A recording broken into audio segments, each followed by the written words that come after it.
It's Worship Culture Radio. Everybody, this is your boy Isaiah Thornton right here with Worship Culture Radio Show, and we have the privilege, man, to have the one and only Todd Dulaney with us on the radio. What's going on with you, man?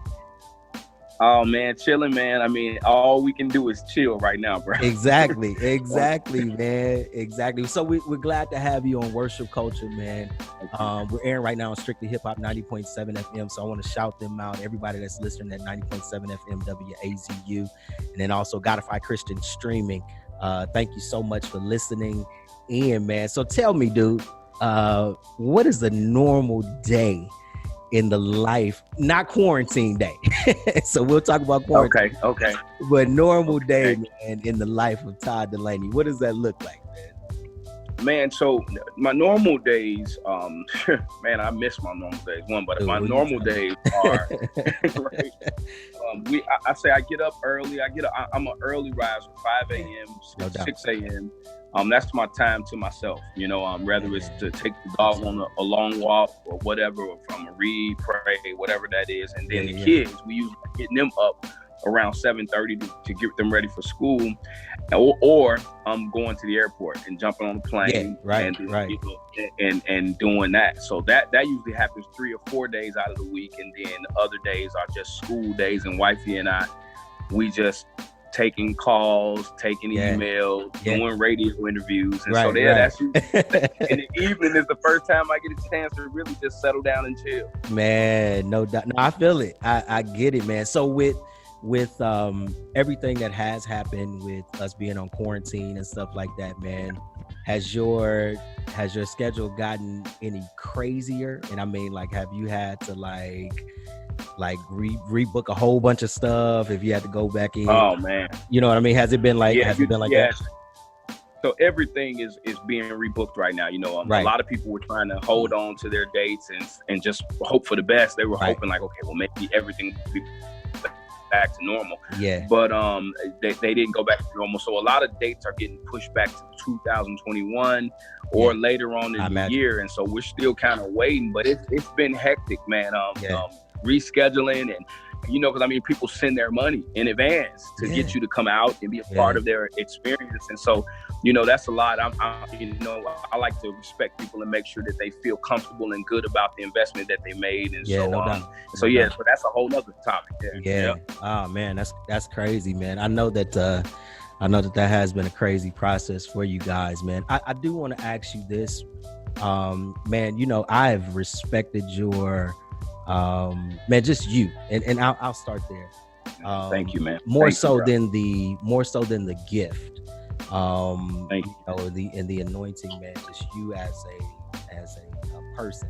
I came up in the era, which I'm sure you have. I know you like mid 30s, man, late 30s, something like that. Yep. Mid 30s. So I'm saying, I'm saying, we came up in the era, man, where it was more choir driven.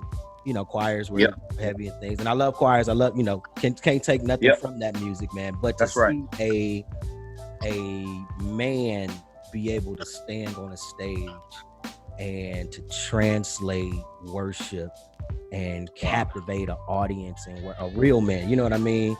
I do. That speaks volumes. And I've always, and I'm, my wife would even tell you, man.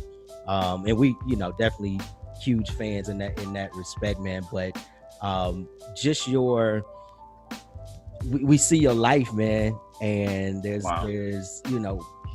it's just amazing, dude. I just got to be honest. It really is amazing to see a cat, man, that is real, that is really living this thing, doing their best, to live it, and able to be anointed and just translate that, man. So let me ask you this.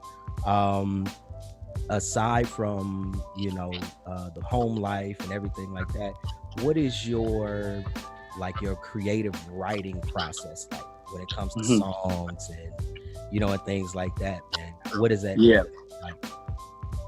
So for me, man, I would like to, I try to think of nothing but anthemic writing. That's like that. And it shows. It shows, bro. No doubt. Man, that is my mindset. Like I'm always thinking of how do I get the entire world to sing these lines. That's so cool. And man, that's you so know cool. what I mean? And yeah, so like, bro. yeah, so when I sit down to write, I'm thinking of lines and I'm hearing a lot of people sing them at the same time. That's what the creative process is like. So I'm wow. If I can't hear thousands singing it, then I probably should simplify it, or wow. I probably should make it make more sense to wow. the masses. Because I mean, you know what I mean? Like I love the it, goal man. of it. So yeah, the goal for me, man, is to get the world to sing it. Yeah. And if I can get the world to sing it, because that embodies a lot of different things. That embodies unity, not just singing, but unity. You know what I mean? So if you can get a gang of people to sing on one accord, that's a whole nother that's a whole nother scope. That's so dope. You know what I mean? Yeah, and then on top of that, I know that God is attracted to unity. And so then that's where you see a move of God, because now you got a gang of people that's on one accord and not divided or not trying to just watch me sing. Yeah. So that's really, that's all of that stuff is going into the writing process, because I'm sitting down and saying to myself, can the world sing this? And if they can't, then I probably should simplify it, or I may have 2 songs on the record where I just sing by myself. Right. Right. But yeah, other than that, it really is for the masses. Yeah. That's so hot, man. That's so hot. So I'll tell you, man, we have, I obviously followed your journey, man, really from kind of day one, man, like the pulling me through that. You know what I mean? Like that joint. Yeah. Oh, dude, like we used to sing that joint at the church. And now I'm in Peoria, Illinois now, but I was living in Cali. It's actually where I met my wife, And okay. Cali, all that, man. So I was at a church in Cali as the worship pastor, and that was like one of the joints pulling me through. Man, that joint went white. Man. that joint went white. Crazy, man. My team and I, we hardly ever sing that song, but man, so many people testify about that. About that song being the one for them. Yeah. Now, what would you say, man? And I know this may be hard because I know you have built a tremendous catalog already, dude. Like, real talk, man. What would you say your favorite tune? Like, what's your favorite song, you think? My favorite song to perform is Your Great Name. Okay. That makes sense. That's high energy. Just the whole It's high energy. And everybody gets a chance to have input. Like, the band gets a chance to express themselves. And the singers, and so that's my favorite to perform. My favorite song that I've ever written is Unchurched. Oh, okay. That was a joy too. That was a joy. That goes outside of the walls of the church for me. Right. Like that's a song that reaches into the mainstream world and just talks to the heart of people that just don't quite feel comfortable in the church. And so that I'm proud of that song. Like, I'm proud that I was able to sit down and write that one so that people can understand that they ain't alone in feeling that sometimes the church is a little messy, sometimes the church is a little bogus in the way they treat people that don't look church. Right. Yeah. Right. Oh, that's dope, man. So I do want to ask you this, man. Now, we talked about, your creative songwriting process and things like that, man. Do you find it hard? And I'll tell you why I'm asking this question. I saw you actually perform, man. It wasn't that long ago. It was at an event. I won't say the name of the event, but it was at an event. I saw you perform. And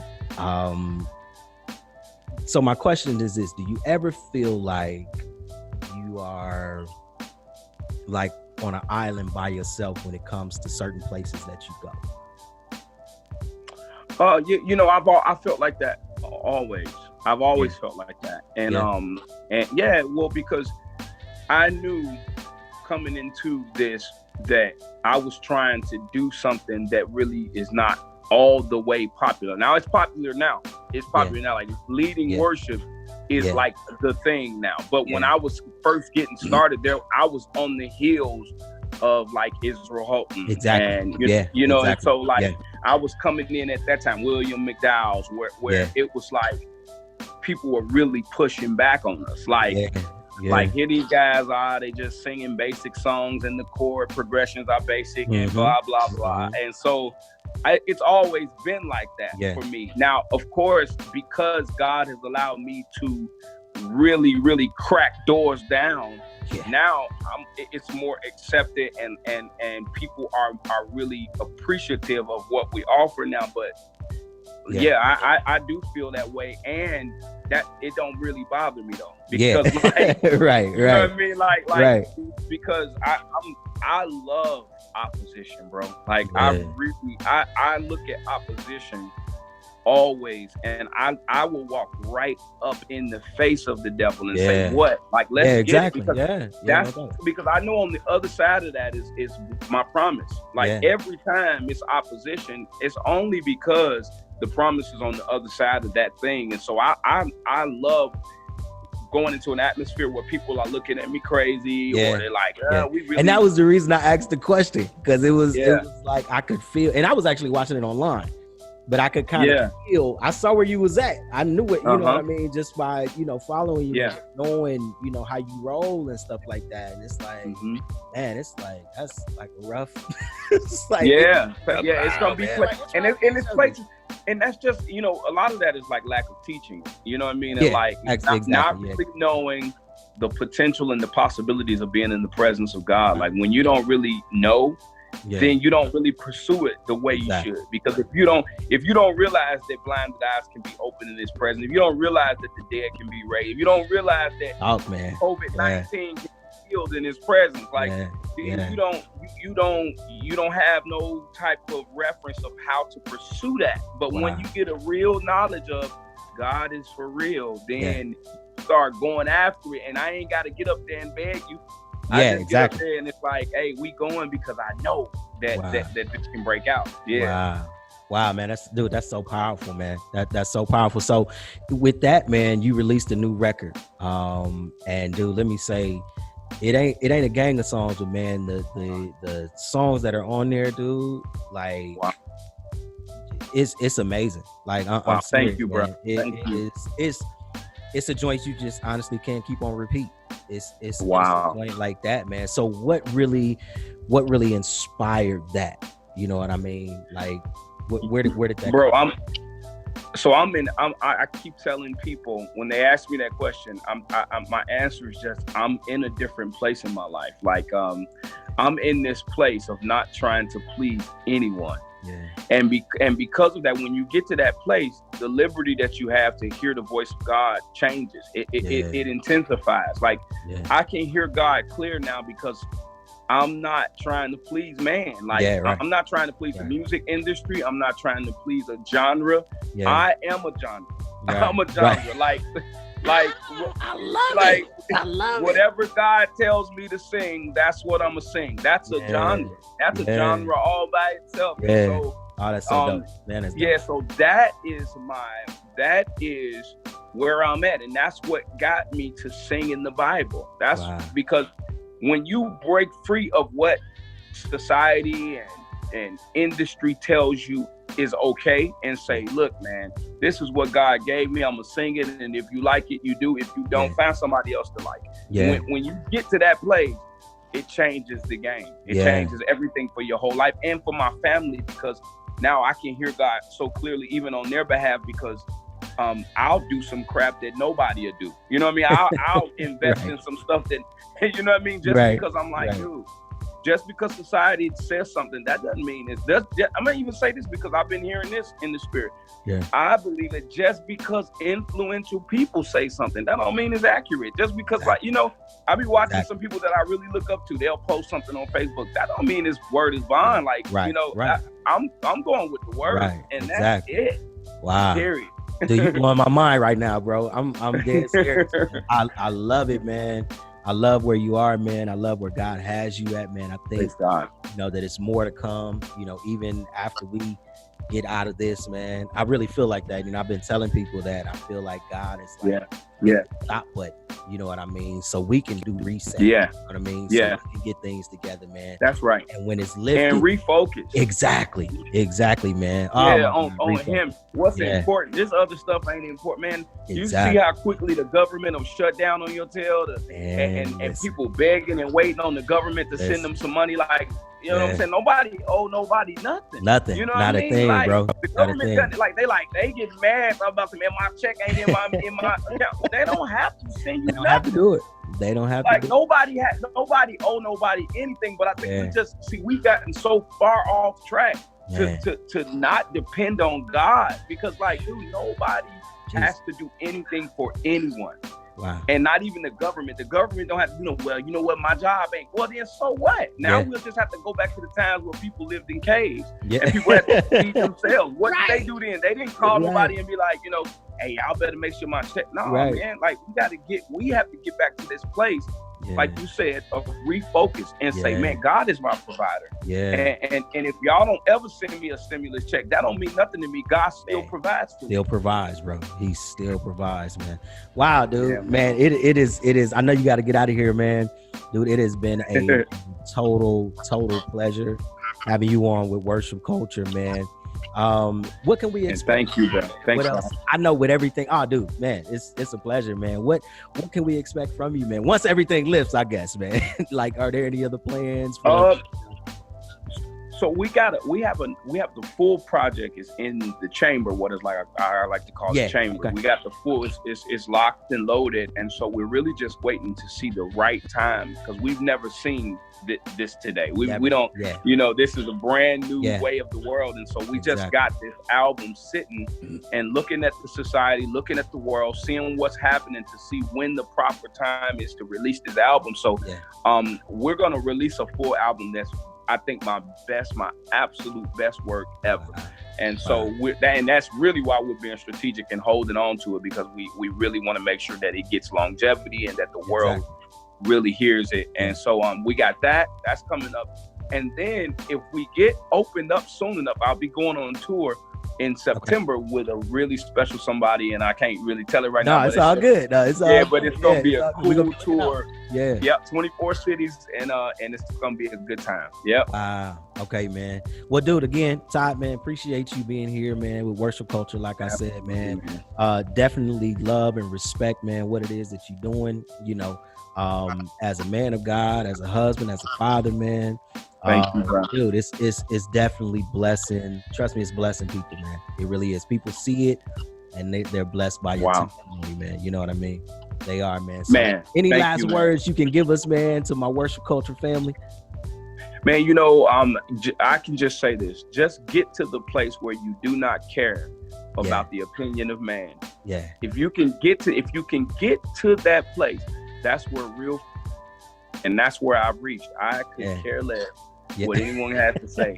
I just want the approval of my Father that's in heaven. Yeah. And if he's happy, then I'm good with it. Wow, man. Well, dude, thank you so much, man. Those words mean everything. Absolutely. And man, we're gonna be looking out for the record, looking out for the tour, man.